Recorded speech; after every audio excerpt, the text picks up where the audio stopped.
Saudara-saudari terkasih, apakah saudara sudah memulai hari ini dengan penuh sukacita dan punya niat untuk berbuat baik meskipun kecil? Semoga Tuhan memberkati niat baik saudara. Hari ini saya ingin cerita tentang pengalaman saya. Suatu ketika saya pernah mengunjungi Museum Kupu-Kupu di kota Gianyar, Bali. Ada satu tempat yang memelihara banyak jenis kupu-kupu dan kemudian menyediakan juga informasi tentang kupu-kupu itu.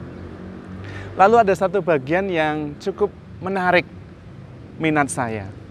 Bagian ini sebuah kandang kupu-kupu tidak terlalu besar, tetapi kita bisa masuk dan di dalamnya penuh dengan kupu-kupu gajah atau dalam bahasa Bali disebut kupu-kupu barong. Menarik sekali kupu-kupu gajah ini, kupu-kupu barong ini. Karena memang kisahnya cukup unik dan seringkali disalahpahami. Sebetulnya kupu-kupu barong bukan kupu-kupu, tetapi rama-rama. Ya. Kalau kupu-kupu itu butterfly, kalau rama-rama itu moth. Tapi moth yang paling besar ya kupu-kupu barong itu. Dan yang menarik dari kupu-kupu barong adalah kupu-kupu besar ini tidak punya mulut. Jadi dia tidak makan. Harapan hidupnya sangat singkat. Ketika sudah menjadi kupu-kupu mekar sepenuhnya, kupu-kupu barong, maka dia kemudian fungsi utamanya adalah berkembang biak. Yang jantan sesudah kawin dengan betina mati, yang betina setelah mengeluarkan telur-telurnya, dia juga mati. Hanya itu fungsinya. Tetapi ketika sebelum menjadi kupu-kupu, sebagai ulat, waduh, ulat ini kerjanya cuma makan terus. Karena memang dibutuhkan makanan itu, yaitu ketika sang ulat ini masuk ke dalam kepompong dan kemudian berjuang menjadi kupu-kupu, dan ketika menjadi kupu-kupu mekar, dia tidak makan juga, makan dari apa yang masih dimakan oleh si ulat itu. Dan kemudian ketika berkembang biak lalu mati, sempurna. Nah, kita bisa belajar dari kisah alur hidup sang kupu-kupu barong ini. Ada bagian dari kupu-kupu barong itu ketika menjadi ulat, itu mendapat semua yang jelek. Wajahnya jelek, sifatnya jelek, rakus, makan terus. Lalu ada bagian dalam hidupnya yang sungguh-sungguh indah, besar, menarik, dan kemudian hidupnya hanya untuk berkembang biak lalu mati. Tetapi ada bagian lain, yaitu bagian saat-saat dia masuk dalam kesendirian, dalam kegelapan, dalam kesepian, dan berjuang sendirian. Nah, mungkin kita dalam perjuangan hidup ini juga perlu melihat tahap-tahap dalam kehidupan kita. Kita ada di mana? Kadang-kadang kita masuk dalam situasi yang sangat sulit. Kita harus menghadapinya sendiri, harus dalam ketenangan, harus dalam kegelapan yang nampaknya tidak ada jalan keluar. Tetapi never give up, terus berjuang. Karena pada saat itulah kita bertumbuh. Ada masa-masanya juga ketika kita mengalami situasi yang dilihat orang sebagai sesuatu yang tidak baik. Dan memang kalau kita melihat proses perjalanan kupu-kupu barong sampai berkembang penuh menjadi kupu-kupu, kita harus melihatnya secara keseluruhan. Kalau sepotong-sepotong, kita tidak akan melihat gambar secara penuh dan utuh. Kita mungkin kemudian menyalahkan, menilai sang ular keket ini sebagai binatang yang menjijikkan. Baik dari tampilannya maupun dari sikapnya yang rakus hanya makan dan makan. Tetapi kalau melihat keseluruhannya, betapa indah. Dia makan itu bukan hanya untuk dirinya saat itu, tetapi juga pada waktu saat dia berada di kepompong dan pada saat dia menjadi kupu-kupu barong yang indah itu. Lihat, kehidupan kita diselenggarakan oleh Tuhan begitu sempurna. Namun ada yang lain yang ingin saya ajak Anda merenungkan juga, yaitu periode ketika dia menjadi kepompong. Itu periode silence, periode sendirian, periode tenang, bahkan bisa dianggap periode kematian dalam kegelapan. Membiarkan tangan Tuhan merendah di dalam kepompong yang nampaknya gelap dan mati itu, Allah hidup dan bekerja. Dan ternyata ketika mau menjadi kupu-kupu, dia harus berjuang begitu keras. Terutama ketika dia harus membongkar kepompong itu. Dan kepompong itu sangat penting, supaya memang kupu-kupu ini mempunyai sayap yang kuat. Ketika dia berjuang dan belum berhasil, dia akan diam lagi. Belum saatnya. Lalu dia akan memompa nutrisi makanan dari lambungnya, dari badan ulat itu ke sayap-sayap supaya mengembang. Dan karena itu ketika dia sudah kuat dan membongkar kepompong itu, yang terjadi adalah kepompong itu berkembang secara penuh dan utuh dan kuat, dan badannya mengecil. Luar biasa itu. Tetapi kalau ada petugas yang kasihan, dengan maksud baik, kemudian menggunting sedikit, supaya kepompongnya tidak terlalu keras, maka memang kupu-kupu barong itu akan dengan mudah keluar. Tapi menariknya, sayapnya hanya berkembang sepertiga, tidak menjadi besar sekali. Yang besar adalah perutnya. Sehingga dia tidak bisa terbang, dia sepanjang hidup yang singkat itu tidak bisa makan, hanya berjalan di lantai dengan sayap yang tidak berkembang utuh. Nah, di sini kita perlu refleksi, perlu belajar. Pertama, derita, tantangan, halangan itu sangat penting supaya kita berkembang penuh sesuai dengan potensi kita secara sempurna. Seperti kupu-kupu barong yang kemudian menjadi makin kuat dan sayapnya makin lebar. Supaya energi yang sudah kita punyai, talenta yang sudah ada itu berkembang penuh dan utuh. Itu yang pertama. Jadi struggle itu penting. Tantangan, halangan, hambatan itu penting. Supaya kita bertumbuh maksimal. Yang kedua, dengan maksud baik, kita mau membantu orang, tetapi seringkali mencelakakan. Terutama ini untuk orang tua, kepada anak-anak. Dengan maksud baik supaya anak-anak tidak mengalami derita, tantangan, maka mengambil kesulitan-kesulitan dari kehidupan anak, itu keliru. Mengambil tantangan dari kehidupan anak, itu keliru. Anak boleh ditolong, tetapi jangan diambil pengalamannya untuk mengalami sendiri. Karena pengalaman adalah guru yang terbaik.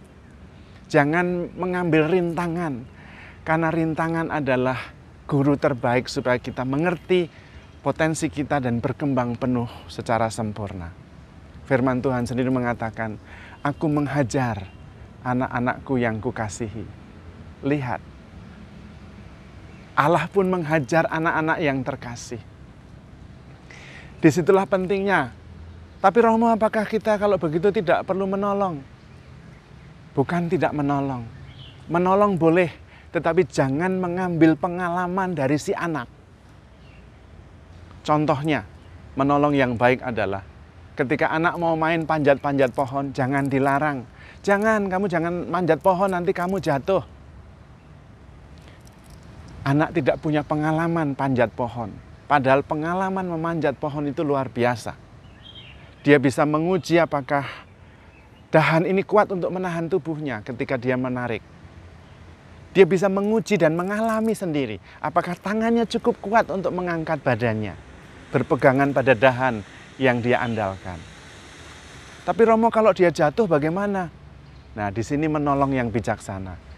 Kita bersihkan di bawahnya supaya jangan ada batu, supaya jangan ada kaca, sehingga kalau toh jatuh, dia jatuh di tempat yang aman. Dan percayalah, Tuhan seperti itu. Dia memberi cobaan tidak melebihi kekuatan kita. Dia memberi hambatan, tantangan bukan untuk menghancurkan kita, tetapi supaya kita kuat, dan dia sudah menyiapkan jaring-jaring pengaman. Ketika kita gagal, kita aman dan bisa bangkit kembali. Karena itu jangan mengambil pengalaman dari anak. Termasuk ketika anak itu tidak berhasil, dikasih ini tidak berhasil, dipercaya ini tidak berhasil. Oke, tapi jangan terus-menerus diambil pengalamannya dari mereka.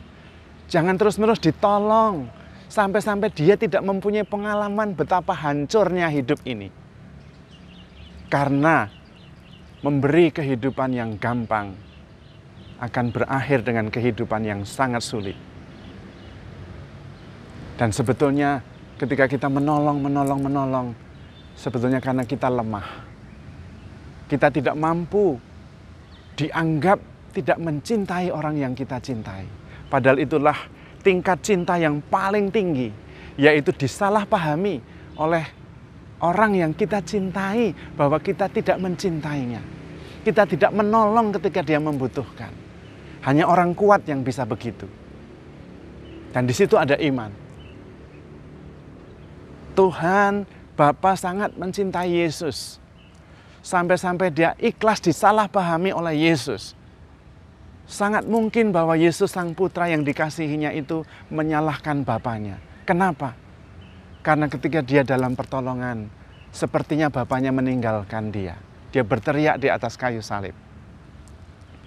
Ya Bapa, mengapa engkau meninggalkan aku? Dan Bapa tetap diam.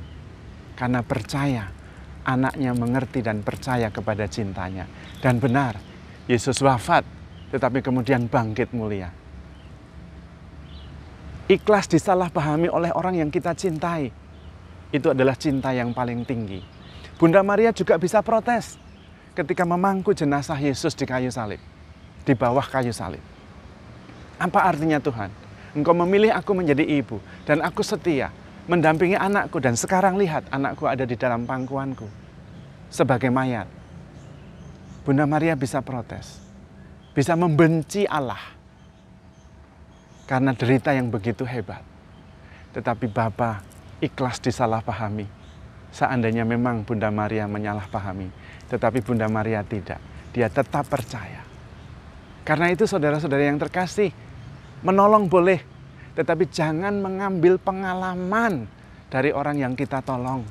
Karena pengalaman itu adalah guru yang terbaik. Pengalaman itu tidak bisa digantikan. Berbeda sekali kita naik ke atas gunung yang tinggi dari bawah dengan naik di atas gunung yang tinggi dengan dihantar oleh helikopter. Beda.